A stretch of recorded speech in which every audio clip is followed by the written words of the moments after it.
Karibu tena kwenye ya channel ya Malawian Cameras. Leo ni siku ya 3 ya kuandamano. Ku Tanzania kwa futa guys. Ndeta kwana leba Malawian Cameras YouTube channel pamene kupatseni zimene zikuchitika ku Tanzania.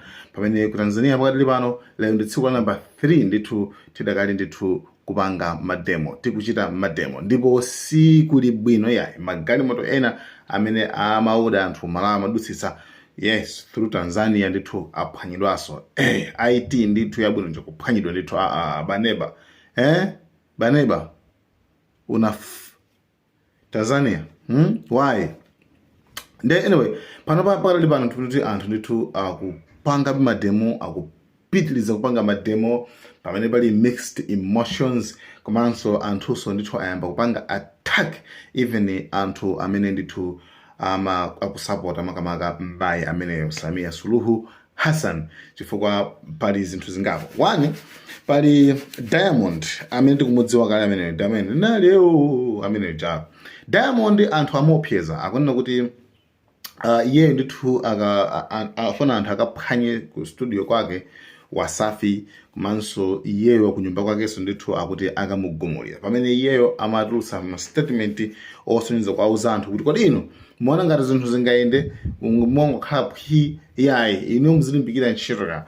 president ndithu sangapange zoti inuyo mukadye kunyumba kwano. Ndi iye anatulutsa ma statement ake komabe anthu amati nkhani ndithu kuti ndimeneyi mmene tinakambira kuti kwenikweni ku Tanzania sikuti anthu akupanga mademo chifukwa cha mavuto ena ndi ena komano anthu ku Tanzania chimene akupangira mademo nchonena kuti sakuapatsa ufulu makamaka kwenikweni chifukwa ayika ma restrictions kwambiri kuvota kuja zipani zimene ziwiri zikulu zimene zimaoneka zoti izinde akupikisana nazo anazibana ndikungosiya tintosamveka tija but zipani ndiyani makhala tosamveka zoti remember kuti even ku Malawi pa nthawi imene kunali mavoti zisankho para zipani zoti izizi ndezi maoneka ndithu MCP, DPP, UTM, UTF ndi zipani zimene zimaoneka zoti ndi zipani zodziwika bwino right ndezi peza zoti zipani zimene azipheiphe angosiyati zipani toti situ kudziwikaso tina tichikachipana kuti anyamata azibambo atsikana kuti asiyeti zipani toti ting'ono kwambiri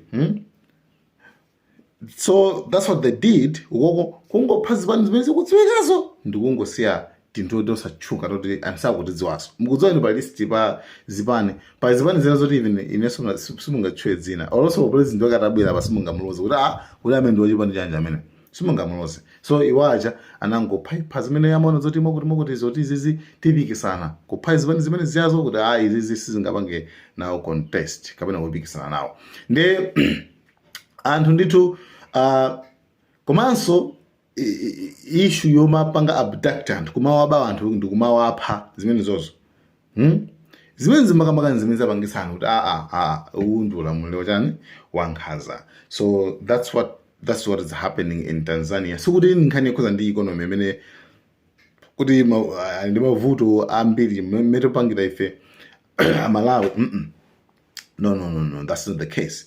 Kumano the case imene is a bit different.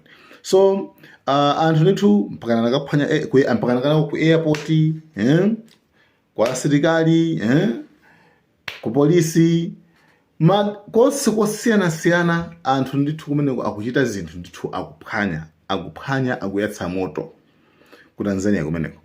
Ndeno Diamond ndithu nawonso pamene amakazikhangana amakazikhutula yayipo kuti ndi anthu ndithu aliyese amukira Diamond ndikumukira kuti aphanga ife tinakuweza ndife kumano I think apapaso tikutsitsa ndi anyway we don't know kuti which is which nanga chinga chitika njani. Okay, that's the first issue.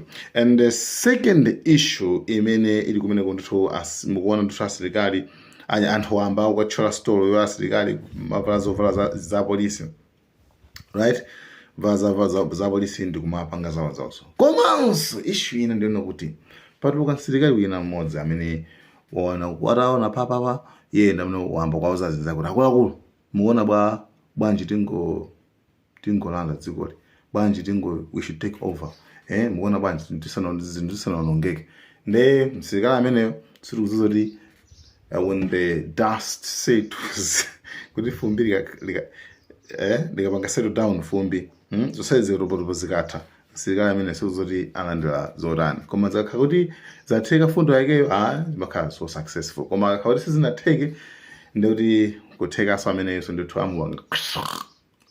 amugwira pamkhiko chifukwa ndizimene amakondera Tanzania nkhani ukuzana ndi amene ndizopsa kwambiri ku Tanzania ndithu chibwana samafuna nde guys iyo ndi nkhani imene ndithu timafata kupatsana kuti lero ndisiku number 3 zochitika zikuchitika mutakuona mmene muone namo yetu nde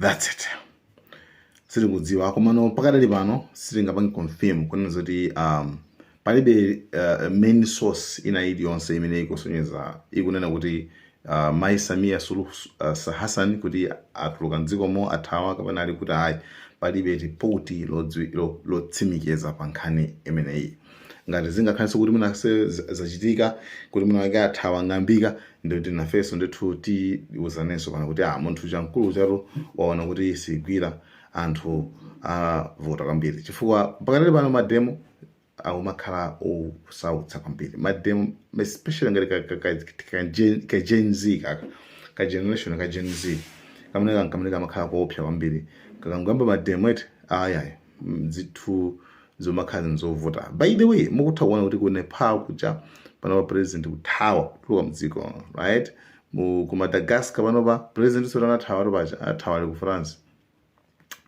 boma patengedwa ndi asilikali ndipo abangaso strict abanga ajosa citizenship yake moti sinzikaso ku Madagascar president yo sinzika pano ku Madagascar nde wathaka ku France nde izo zomakamaka especially with this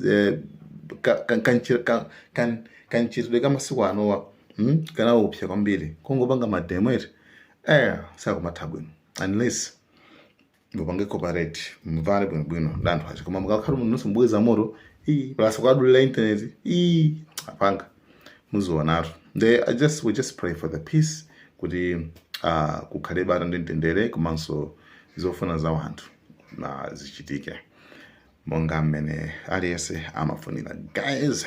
Thank you so much Malawian Cameras. Any update tikupangani tikudziwitsa ndithu update ndithu alipo ambiri choncho mabe chifukwa cha mabizi mabe tiyese santu update endena tivasaneso makamakaso kuti zina zochitikaso kuso for America so lokuso yamba so kuyesa solida zake za nuclear.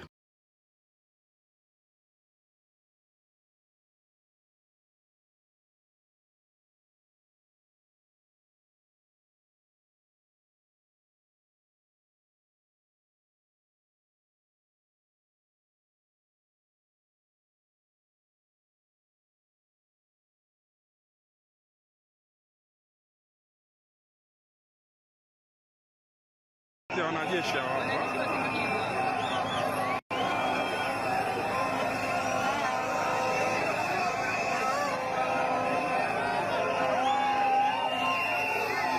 hii ni silali asubuhi hii. Wananchi hawataki Mama Samia. Wananchi wanataka haki yao na jeshi limekuja kutupa support. Jeshi liko sehemu ya wananchi, msiogope. Jeshi liko upande wa wananchi.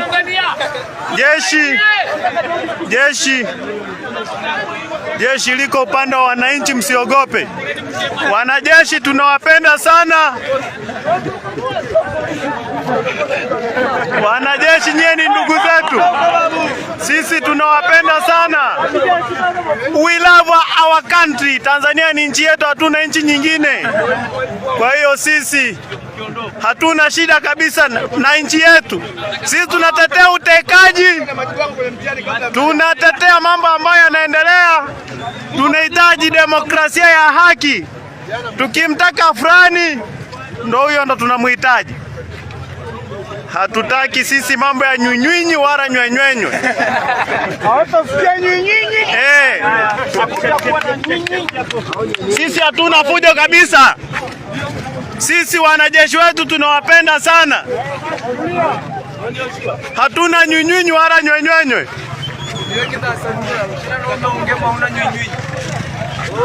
kwamba hiyo Samia ndo alisema hakuna nywinywi.